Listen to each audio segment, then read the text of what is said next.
नमस्कार मित्रों, YouTube channel में आपका स्वागत है। दोस्तों, आज हम हिंदी साहित्य का इतिहास के प्रीवियस ईयर प्रश्न लेकर आए हैं। यदि आप UP, TGT, PGT, net, JRF आदि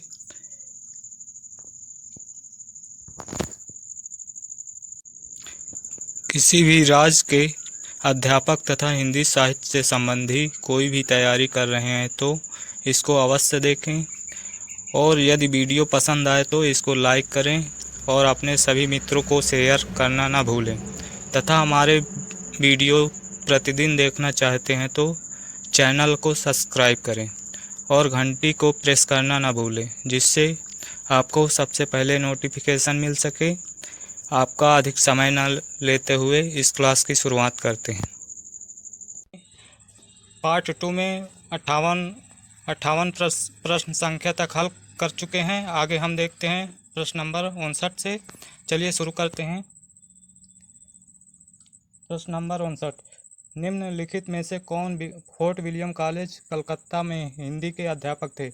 दोस्तों, इसमें फोर्ट विलियम कॉलेज में अध्यापक लल्लू लाल और सदल मिश्र थे, जो कि इसमें सदल मिश्र ऑप्शन दिया हुआ है, इसलिए ऑप्शन बी सदल मिश्र सही होगा। चलिए आगे चलते हैं। इनमें से कौन कलकत्ता के फोर्ट विलियम कॉलेज से संबंध थे? तो ऑप्शन ए सही होगा, लल्लू लाल सही है। अगला क्वेश्चन, नासकेतुपाख्यान के लेखक हैं सदल मिश्र। नासकेतुपाख्यान के लेखक हैं सदल मिश्र और प्रेम सागर रचना है लल्लू लाल की। इंसा अल्लाह खां की रचना है उदय भानुचरित या रानी केतकी की कहानी इंसा अल्लाह खां की है। अगला प्रश्न, नासकेतुपाख्यान के लेखक हैं, अभी देख चुके हैं, सदल मिश्र की रचना है ये। इसमें ऑप्शन डी सही होगा, सदल मिश्र। इनमें से सदल मिश्र की रचना कौन सी है? इनमें से सदल मिश्र की रचना कौन सी है? तो ए रानी केतकी की कहानी, रानी केतकी की कहानी, इसका दूसरा नाम उदय भानुचरित है। यह है इंसा अल्लाह खां की। प्रेम सागर जो कि है लल्लू लाल की है। सुख सागर है सदालाल सुखलाल की। नासकेतुपाख्यान है सदल मिश्र की, जो कि ऊपर देख चुके हैं। अतः ऑप्शन डी सही है, नासकेतुपाख्यान। अगला प्रश्न, इंसा अल्लाह खां द्वारा रचित रानी केतकी की कहानी का दूसरा नाम है उदय भानुचरित, जो कि विकल्प बी सही है, उदय भानुचरित। इंसा अल्लाह की कहानी रानी केतकी की कहानी का दूसरा नाम उदय भानुचरित, अतः आप विकल्प बी सही होगा। अगला प्रश्न, उदय भानुचरित के लेखक हैं इंसा अल्लाह खां, जो कि रानी केतकी की कहानी का दूसरा नाम उदय भानुचरित है, अतः विकल्प डी सही है, इंसा अल्लाह खां। इसमें और विकल्प देख लेते हैं। लल्लू लाल की रचना है प्रेम सागर और सदल मिश्र की रचना है नासकेतुपाख्यान और सदा सुखलाल की रचना है सुख सागर। अगला क्वेश्चन, सुख सागर की रचना, प्रश्न है 66, सुख सागर की रचना किसने की? सुख सागर की रचना सदा सुखलाल, जो कि विकल्प डी सही है इसमें। और लल्लू लाल की रचना है प्रेम सागर। सदल मिश्र की रचना है नासकेतुपाख्यान और इंसा अल्लाह खां की रचना है रानी केतकी की कहानी, जो कि इसका दूसरा नाम है उदय भानुचरित। अगला प्रश्न, सुख सागर का विषय है। इसमें सुख सागर नामक रचना में विष्णु पुराण के उपदेशात्मक प्रसंग है, अतः ऑप्शन सी सही होगा इसमें, विष्णु पुराण के उपदेशात्मक प्रसंग। अगला प्रश्न, चलिए इसकी व्याख्या भी देख लेते हैं। डॉक्टर नगेन ने अपनी संपादित पुस्तक हिंदी साहित्य का इतिहास में लिखते हैं कि मुंशी सदासुख राय निसार, दोस्तों इनके नाम के आगे निसार है, जो कि अधिकतर नियाज दिया रहता है, जो कि नियाज नहीं रहता, इसमें नियाज नहीं होता है, निसार रहता है, जिनके नाम से सुख सागर शीर्षक ग्रंथ का उल्लेख प्रायः सभी इतिहास पुस्तकों में किया गया है। सुख सागर शीर्षक किसी ग्रंथ के रचयिता नहीं है। सुख सागर शीर्षक किसी ग्रंथ के रचयिता नहीं है, अपितु सुख सागर इनका उपनाम था। सुख सागर इनका उपनाम था। विष्णु पुराण या भागवत का मुंशी जी ने पद में अनुवाद किया था। इनकी अन्य दो रचनाएं अवश्य प्राप्त हैं, जो कि इस प्रकार हैं। सुरासुर निर्णय, जो कि ये निबंधात्मक रचना है। इसमें सज्जन दुर्जन का विवेचन किया गया। और इनकी दूसरी रचना है वार्तिक। वार्तिक में बाबा दयालु दास के ध्रुव पदों का भाष्य है।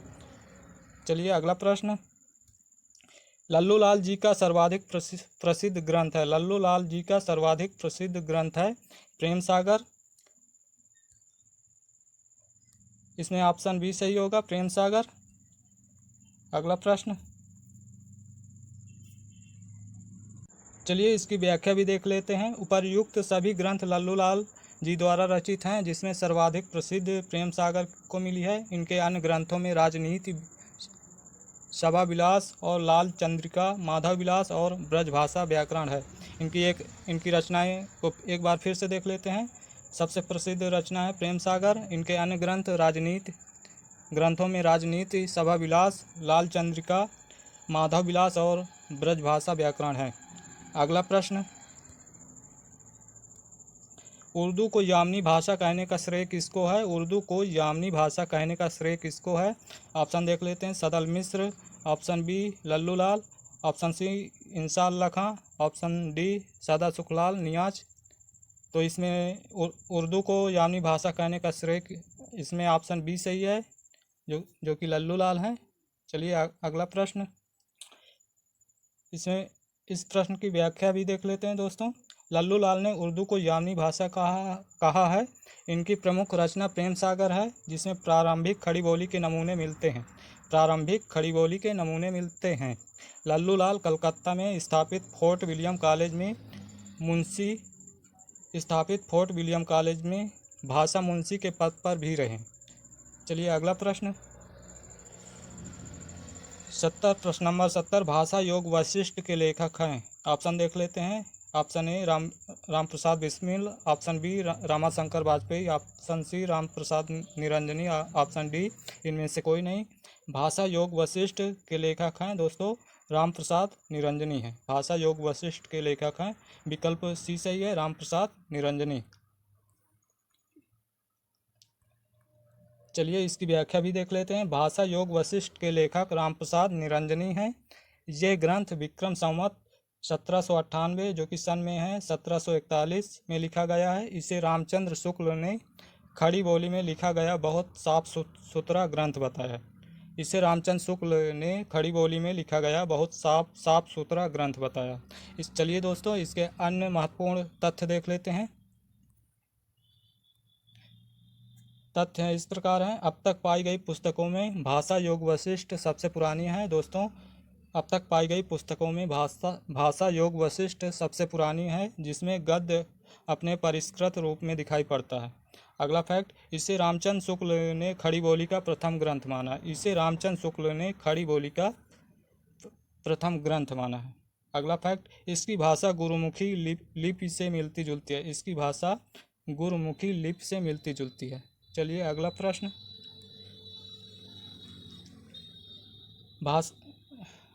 दोस्तों योग वशिष्ठ के लेखक हैं। योग वशिष्ठ के लेखक हैं अभी देख ही चुके हैं। ये है रामप्रसाद निरंजनी की रचना है, अतः विकल्प बी सही है, रामप्रसाद निरंजनी। चलिए आगे देखते हैं। खड़ी बोली की पहली रचना है। प्रश्न है 72। खड़ी बोली की पहली रचना है दोस्तों। खड़ी बोली की पहली रचना है नासकेतोपाख्यान, जो कि सदल मिश्र की है, और अतः इसमें विकल्प बी सही है, नासकेतोपाख्यान। सॉरी दोस्तों, प्रेम सागर लल्लू लाल की है, जो कि अभी देख ही चुके हैं। ढोला मारूरा दोहा ये कल्लोल कवि की है। चलिए आगे देखते हैं।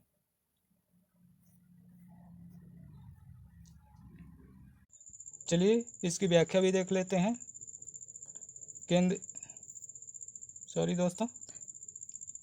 केंद्रीय हिंदी निदेशालय ने अपनी वेबसाइट पर हिंदी का उद्भव शीर्षक के अंतर्गत खड़ी बोली गद्य की पहली पुस्तक 1623 ईस्वी में 1623 ईस्वी में जटमल कृत गोरा बादल की कथा का उल्लेख किया है। केंद्रीय हिंदी निदेशालय के अनुसार प्रथम आधुनिक गद्यकारों में सदल मिश्र एवं लल्लू लाल दोनों शामिल हैं, जो फोर्ट विलियम कॉलेज कलकत्ता में एक साथ गए। वहाँ सदल मिश्र ने 1803 में नासकेतोपाख्यान की रचना की तथा 1810 में लल्लू लाल की रचना प्रेम सागर श्रीमद् भागवत पुराण के 10वें स्कंद की खड़ी बोली स्कंद का खड़ी बोली गद्य रूपांतर है का प्रकाशन हुआ। अतः आधुनिक गद्यकारों में नासकेतोपाख्यान खड़ी बोली की पहली रचना है। उत्तर प्रदेश माध्यमिक शिक्षा सेवा चयन बोर्ड ने अपनी प्रारंभिक उत्तर कुंजी में, दोस्तों जो पहले उत्तर कुंजी आई थी, आंसर की आई थी, इस प्रश्न का उत्तर ऑप्शन ए माना था, किंतु संशोधित उत्तर कुंजी में विकल्प 20 को सही माना। अतः आपका उत्तर होगा नासकेतोपाख्यान होगा। प्रश्न है 73 गोरा बादल की कथा किसके द्वारा लिखी गई है। प्रश्न है 73 गोरा बादल की कथा किसके द्वारा लिखी गई है। दोस्तों इसका उत्तर होगा विकल्प बी जटमल होगा। चलिए आगे देखते हैं। खड़ी बोली में जो खड़ी शब्द है उसका सर्वप्रथम प्रयोग किसने किया। खड़ी बोली में जो खड़ी शब्द है उसका सर्वप्रथम प्रयोग किसने किया। तो इसमें उत्तर होगा आपका दोस्तों विकल्प ए सदल मिश्र सही है। चलिए आगे देखते हैं। दोस्तों इसकी व्याख्या भी देख लेते हैं। नरेंद्र कोहली ने अपनी पुस्तक व्यंग्य कथा में, दोस्तों व्यंग्य कथा किसकी पुस्तक है, नरेंद्र कोहली की है। इसमें लिखा है कि पंडित लल्लू लाल जी ने खड़ी बोली में गद्य का लेखन किया। पंडित लल्लू लाल जी ने खड़ी बोली में गद्य का लेखन किया। इसके आगे फोर्ट विलियम कॉलेज में ही खड़ी बोली का नामकरण हुआ। फोर्ट विलियम कॉलेज में ही खड़ी बोली का नामकरण हुआ। खड़ी बोली के नामकरण का श्रेय जॉन गिलक्राइस्ट एवं सदल मिश्र को दिया जाता है। खड़ी बोली के नामकरण का श्रेय जॉन गिलक्राइस्ट और सदल मिश्र को दिया जाता है। 1803 ईस्वी में खड़ी बोली का प्रयोग भाषा के रूप में पहली बार हुआ। 1803 ईस्वी में खड़ी बोली का प्रयोग भाषा के रूप में पहली बार हुआ। चलिए दोस्तों अगला प्रश्न देखते हैं। प्रश्न है 75 खड़ी बोली का पहला प्रयोग किसके द्वारा किया गया। खड़ी बोली का पहला प्रयोग किसके द्वारा किया गया है। इसमें आपका उत्तर सही होगा जॉन गिलक्राइस्ट द्वारा किया गया है। खड़ी बोली का पहला प्रयोग जॉन गिलक्राइस्ट द्वारा किया गया है। अतः ऑप्शन सी सही होगा जॉन गिलक्राइस्ट। अगला प्रश्न, आधुनिक हिंदी साहित्य के इतिहास में राजा द्वय के नाम से विख्यात दो रचनाकार हैं। आधुनिक हिंदी साहित्य के इतिहास में राजा द्वय के नाम से विख्यात दो रचनाकार हैं। तो दोस्तों इसमें उत्तर होगा राजा लक्ष्मण सिंह। राजा द्वय के अंतर्गत राजा लक्ष्मण सिंह और राजा शिव प्रसाद सितारे हिंद हैं। अगला दोस्तों व्याख्या भी देख लेते हैं इसकी। फारसी पढ़े लिखे लोगों ने जनभाषा को फारसी शब्दों से बोझिल कर दिया। इस खेमे का नेतृत्व कर रहे थे राजा शिव प्रसाद सितारे हिंद। इस प्रतिक्रिया में कुछ लोगों ने भाषा में संस्कृत शब्दों की भरमार कर दी। इस वर्ग के नेता थे राजा लक्ष्मण सिंह, जो कि राजा द्वय की प्रतिद्वंदित भारतेंदु के उदय काल तक चलती रही। चलिए अगला प्रश्न देखते हैं। हिंदी के प्रथम गद्यकार हैं। तो हिंदी के प्रथम गद्यकार हैं लल्लू लाल जी। इसमें विकल्प बी सही है, लल्लू लाल जी हिंदी के प्रथम गद्यकार हैं।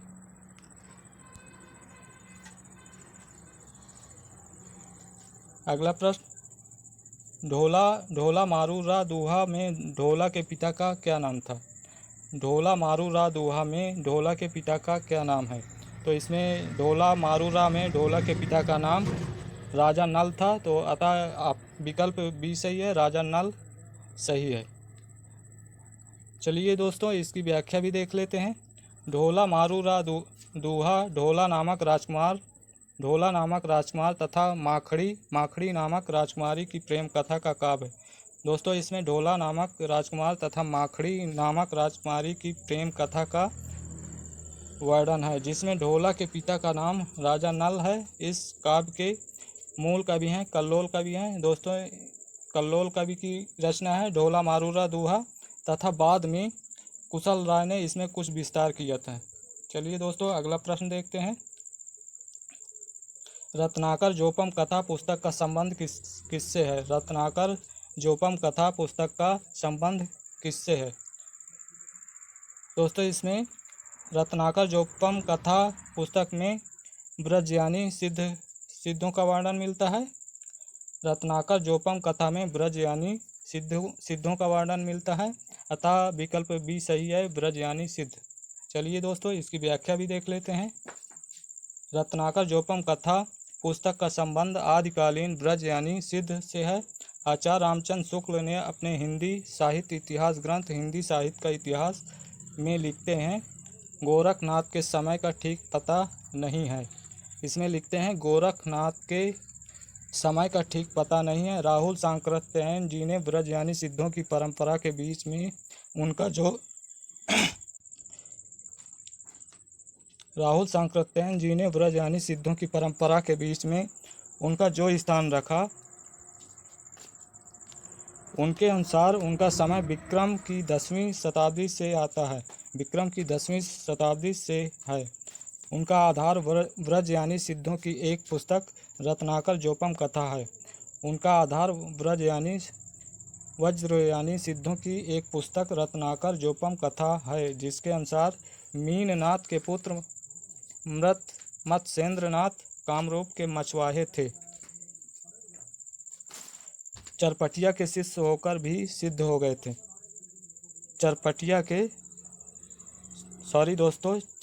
चरपटीपा के शिष्य होकर सिद्ध हो गए थे। आज की क्लास में इतना ही। गाइज यदि इन प्रश्नों की सीरीज को डेली देखना चाहते हैं तो केके एग्जाम फाइट चैनल को सब्सक्राइब करें और घंटी को दबाना ना भूलें, जिससे आपको सबसे पहले नोटिफिकेशन मिल सके। और वीडियो अच्छा लगे तो वीडियो को लाइक और शेयर अपने दोस्तों को शेयर करना ना भूलें। धन्यवाद। फिर आपकी सेवा में उपस्थित होंगे अगली क्लास में। जय हिंद, जय भारत।